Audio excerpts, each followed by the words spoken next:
Hello students, आज की कक्षा में आपका स्वागत है बेटा। पिछली कक्षा में हमने विकारी शब्द का पद परिचय पढ़ा था, तो आज की कक्षा में हम अविकारी शब्दों का पद परिचय शुरू करेंगे।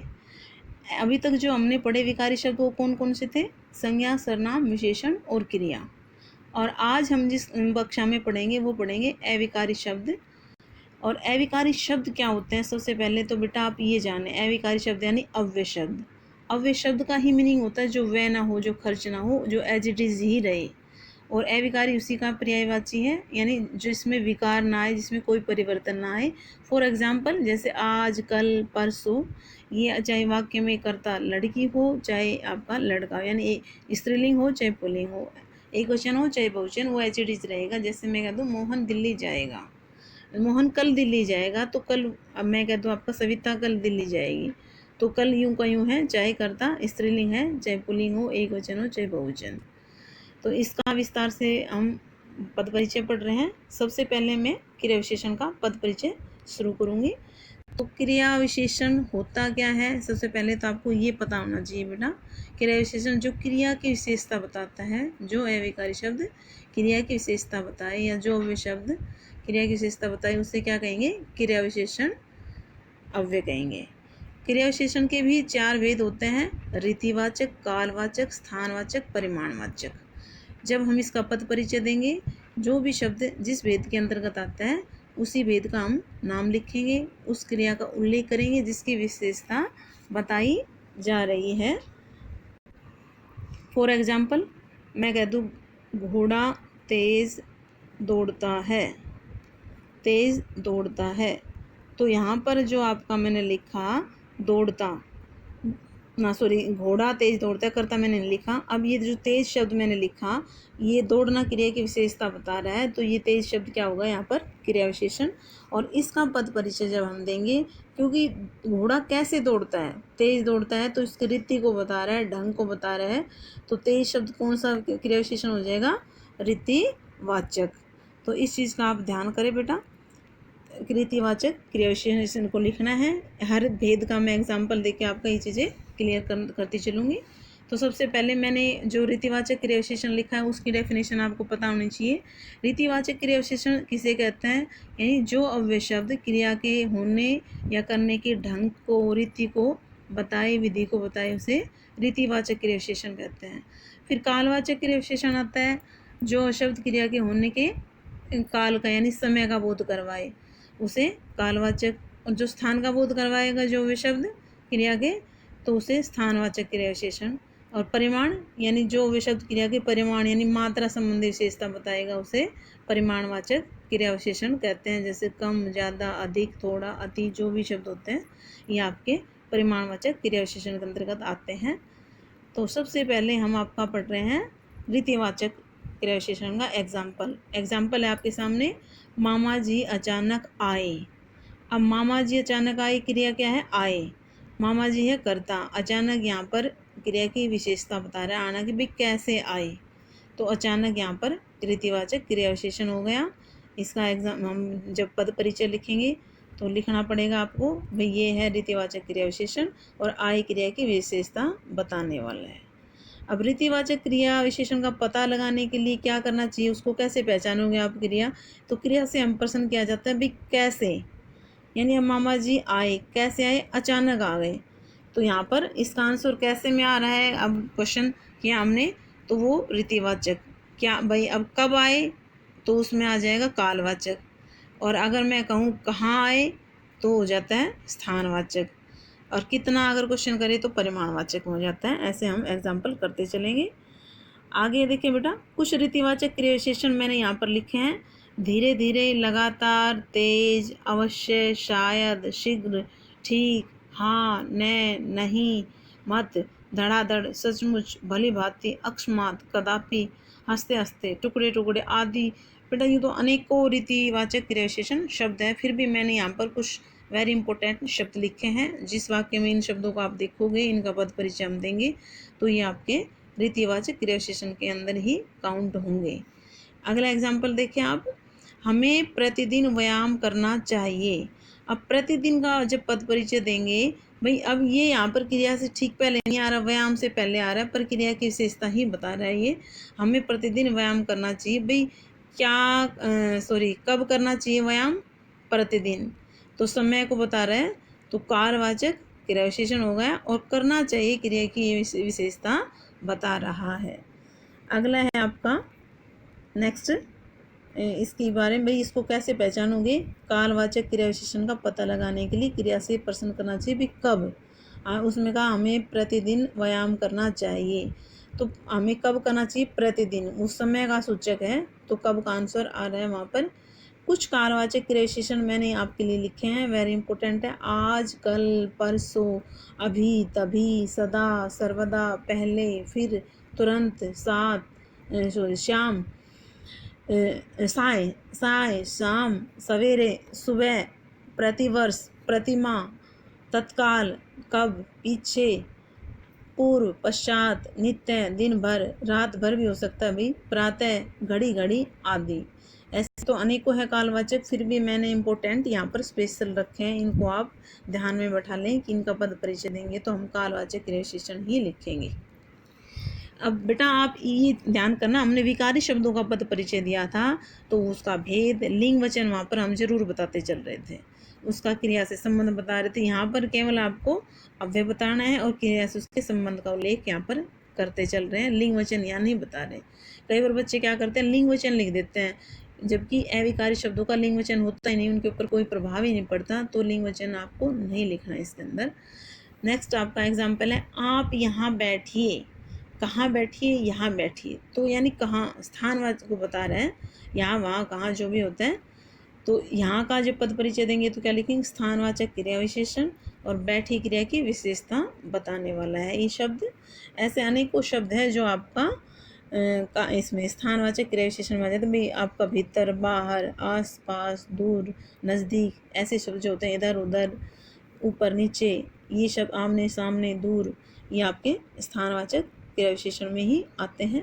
पहचान के लिए क्रिया से प्रश्न किया जाता है कहाँ।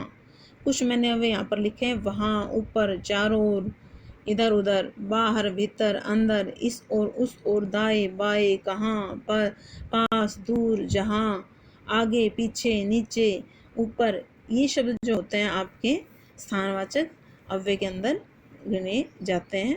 और भी बहुत सारे शब्द हैं जो मैं सारे यहाँ नहीं लिखे बेटा स्क्रीन पे। नेक्स्ट है आपका फॉर एग्जाम्पल, परिमाणवाचक क्रिया विशेषण का उदाहरण आपके सामने। बच्चा बहुत रोता है, या बच्चा कम रोता है, मैं यूँ भी लिख सकती थी, या बच्चा ज़्यादा रोता है। तो यहाँ पर अब जो बहुत शब्द है वो आपका परिमाणवाचक क्रिया विशेषण है, और रोता क्रिया की यहाँ पर ये विशेषता बता रहा है भाई कितना रोता है बच्चा, बहुत रोता है। भाई बच्चा कम रोता है, भाई कम रोता है, वो भी उसकी विशेषता हो जाएगी। तो पहचान करने के लिए क्रिया से हम क्वेश्चन करेंगे भाई कितना रोता है, तो उसका आपका आंसर आएगा, तो आपका परिमाणवाचक क्रिया विशेषण होगा। कुछ मैंने परिमाणवाचक अव्यय लिखे हैं यहाँ पर, उतना, जितना, पर्याप्त, अधिक, अति, अत्यंत, कुछ, थोड़ा, स्वल्प, कम, काफ़ी, लगभग, थोड़ा थोड़ा, ज़्यादा, बिल्कुल, अति, ऐसे शब्द होते हैं जो आपके परिमाणवाचक क्रिया विशेषण के अंदर काउंट होते हैं।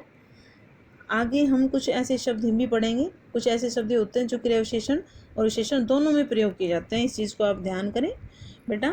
जैसे मैं एग्जाम्पल दिया, मैदान में बहुत बच्चे खेल रहे हैं।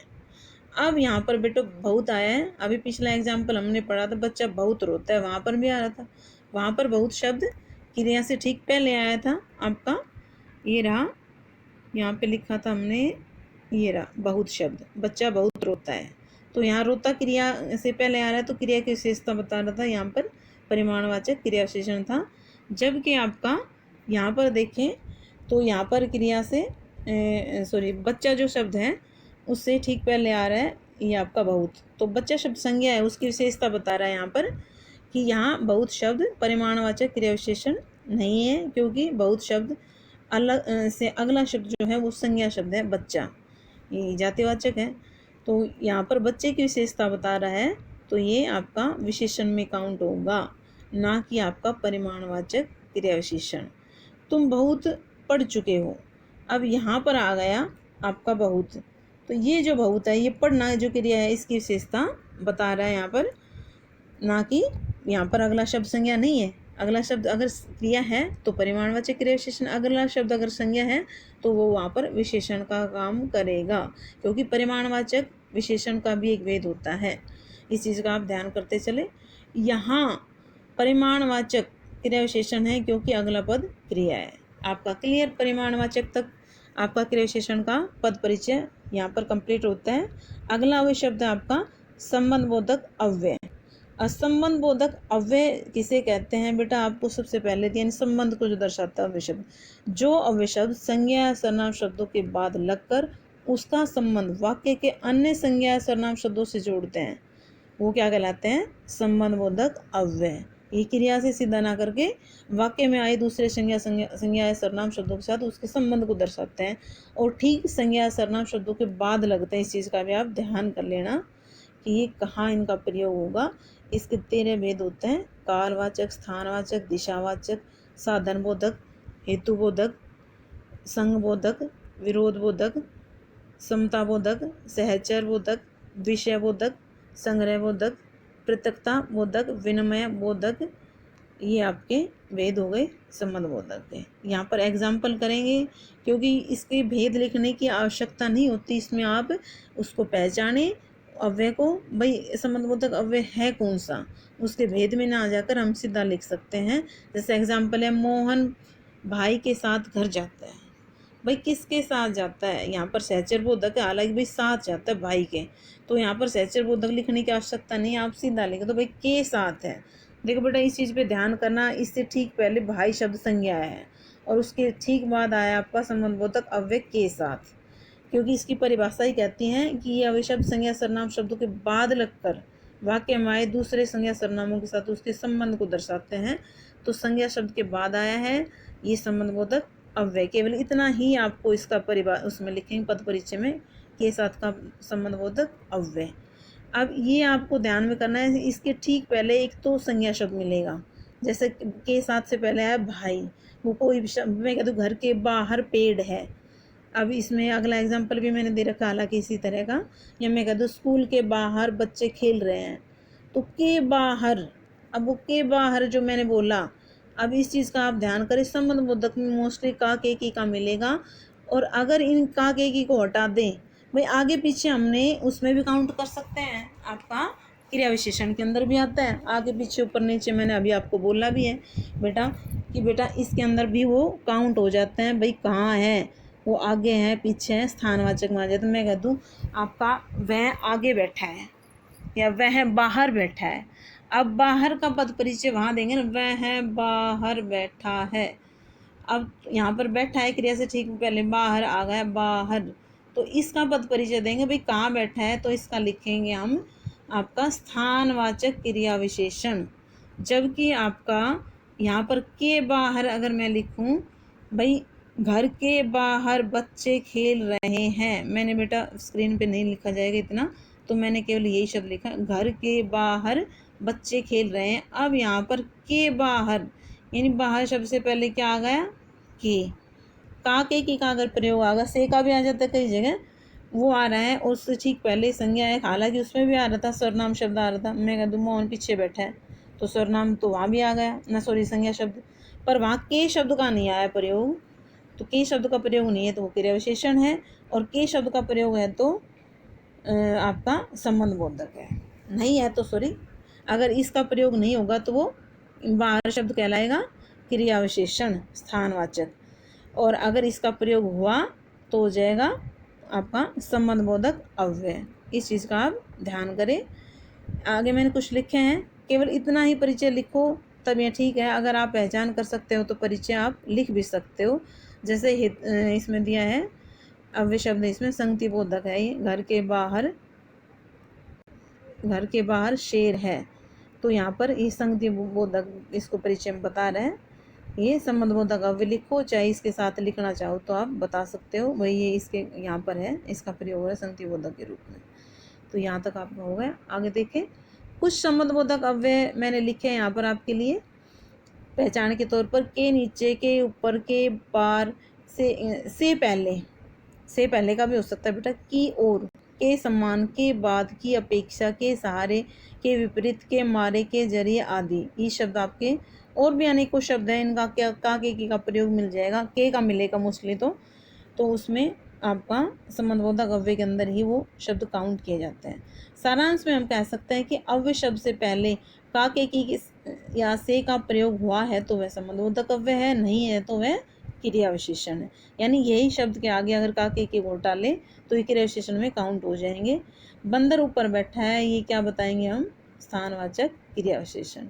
छत के ऊपर बंदर है, अब ये के ऊपर आ गया तो इसमें अंतर देख लो बेटा, यहाँ पर केवल ऊपर है और यहाँ पर के ऊपर है, तो किसका इतना अंतर होगा, के से ये संबंधबोधक होगा तो वो स्थानवाचक क्रिया विशेषण। नेक्स्ट है आपका अविकारी शब्द का नेक्स्ट भेद है। दो भेद पढ़ लिए हमने, क्रिया विशेषण, दूसरा हमने संबंधबोधक पढ़ा, तीसरा हम पढ़ रहे हैं अविकारी का ही समुच्चय बोधक। समुच्चय बोधक अव्यय का पद परिचय देते समय हमें किन बातों का ध्यान करना है।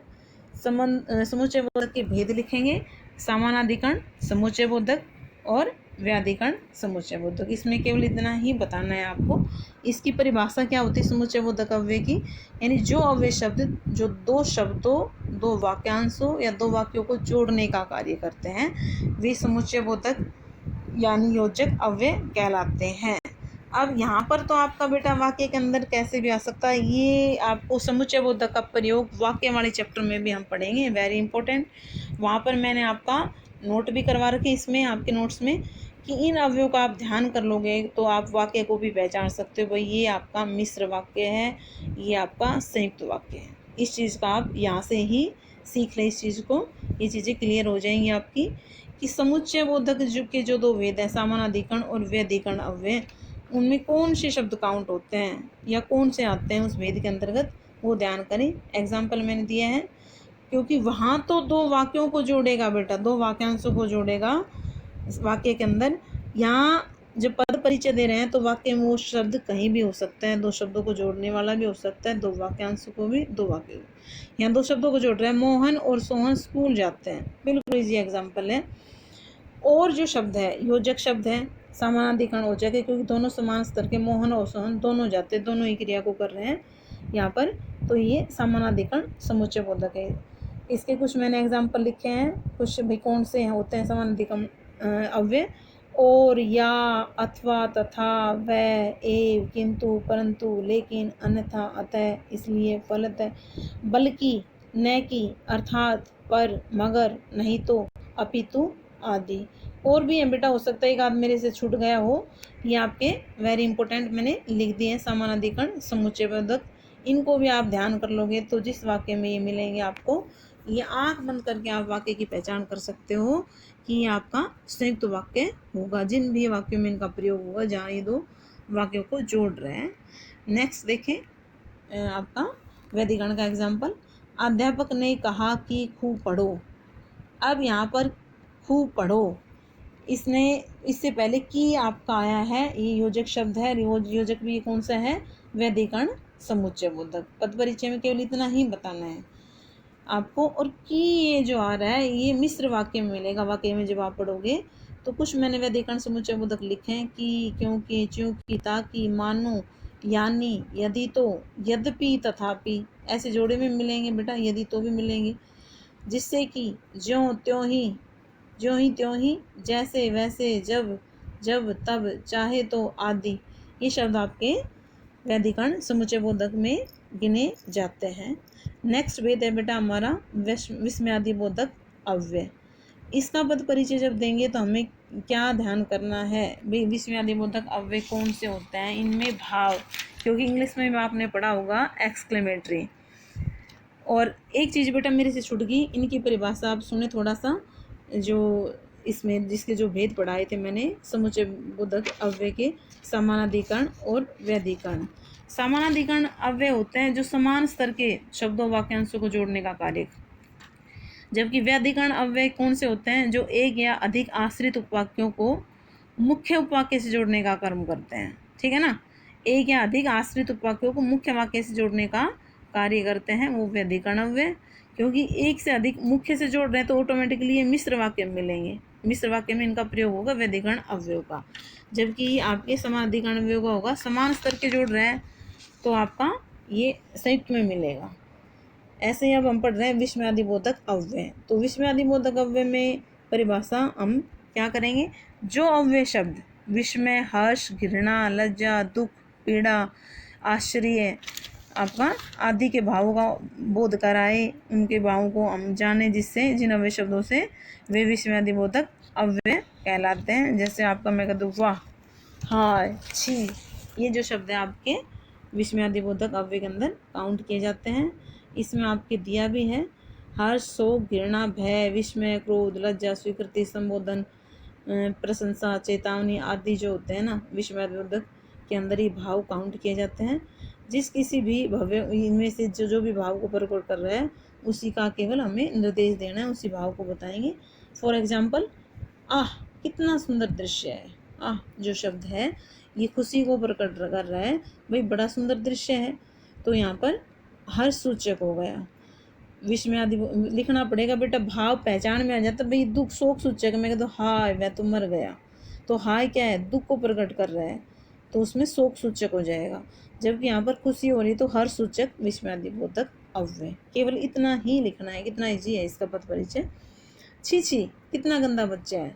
अब छी छी का पद परिचय हम देंगे तो यानी वो हमें ऑटोमेटिकली घृणा का भाव हमारे मन में आ रहा है, तो ये आप लिखोगे इसका पद परिचय धिक्कार सूचक या घृणा बोधक भी लिख सकते हो आप, विस्मयादिबोधक अव्यय।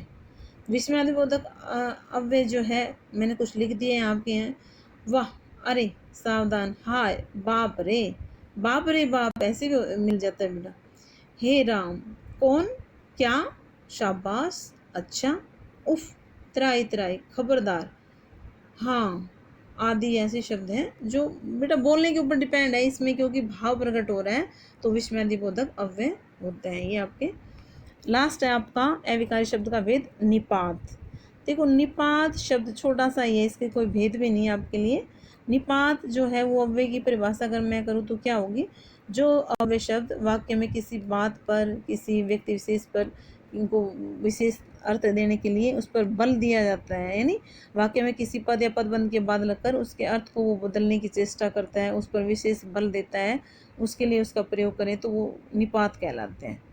जैसे एग्जाम्पल है, मुझे आम ही खाना है, भाई मुझे और कुछ नहीं खाना, आम ही खाना है, तो विशेष बल दे दिया, आम हमें इसको इंडिकेट कर दिया, इस पर बल दे दिया, तो ही क्या है आपका निपात है। कुछ निपात ही, भर, तक, तो, केवल, मात्र, ढी, सा, कि मुझे तो घर जाना है, मुझे तो, अब मैं ही जाऊंगा भाई घर। अच्छा कह दूँ मैं आपका, कविता तक मेरी बात नहीं मानती, या मैं कह दूँ मोहन तक मेरी बात नहीं मानता, मोहन तक, अब तक मैं वो भी नहीं मानता और तो कोई क्या मानेगा, तो तक शब्द उस पर विशेष बल दे रहा है। मैं कहता आपने ही तो यह पुस्तक पढ़ी है, तो जोर दे दिया मैंने, तो निपात हो जाएगा बेटा। और निपात का पद परिचय सबसे इजी है, ये गिने चुने हुए आप इन्हीं को याद में कर लोगे, जिस वाक्य में जो मिलेंगे इनका पद परिचय केवल आपको लिखना है निपात। अच्छा एक विशेष नोट है बेटा, हम विकारी शब्दों में हम पढ़ चुके हैं, वहाँ पर क्रिया का हमने पद परिचय पढ़ा था, तो सकर्मक क्रिया के, सकर्मक यानी जिस क्रिया में कर्म की आवश्यकता होती है वो सकर्मक क्रिया होती है। ये विशेष बात थी आपके लिए, वहाँ छूट गई, यहाँ पर मैंने लिखा है इसको विशेष।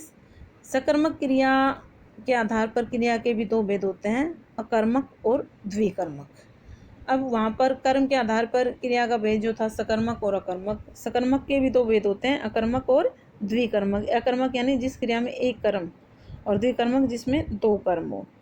अब दिव्या पानी पीती है एग्जाम्पल है, यहाँ पर कोई भी हो सकता है भाई, आपका राम पानी पीता है, यहाँ एक कर्म है, या मैं कह दूँ मोहन खेलता है, मोहन पुस्तक पढ़ता है, सविता गाना गाती है, ललिता गीत सुनाती, कुछ भी हो सकता है, यानी एक कर्म है वहाँ पर, एक कर्म है पानी।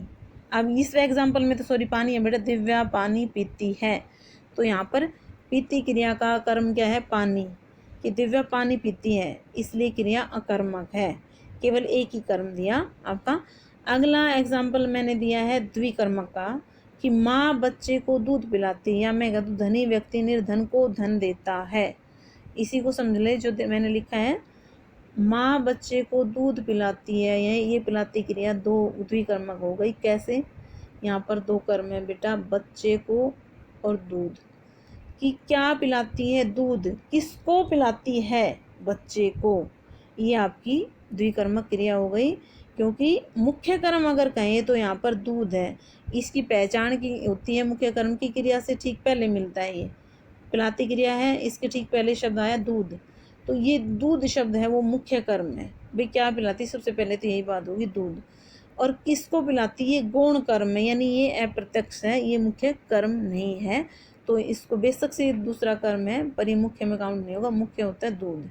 तो क्रिया आपकी पद परिचय जब हम देंगे तो पिलाती क्रिया का लिखेंगे तो हमें द्विकर्मक क्रिया लिखनी पड़ेगी। आगे हम मैं कह दूँ आपका, भाई पिलाती क्रिया का पद परिचय हम दे रहते हैं, तो पिलाती का क्या लिखेंगे? द्विकर्मक क्रिया, एक वचन, और फिर आपका हो जाएगा पिलाती है स्त्रीलिंग, आपका ती है वर्तमान काल, कर्तृवाच्य। आपको इस तरह इसका पद परिचय देना है। आपका पद परिचय आज की कक्षा में कंप्लीट। फिर भी आपके कोई डाउट्स हो तो आप मेरे से पूछ सकते हो बेटा। धन्यवाद।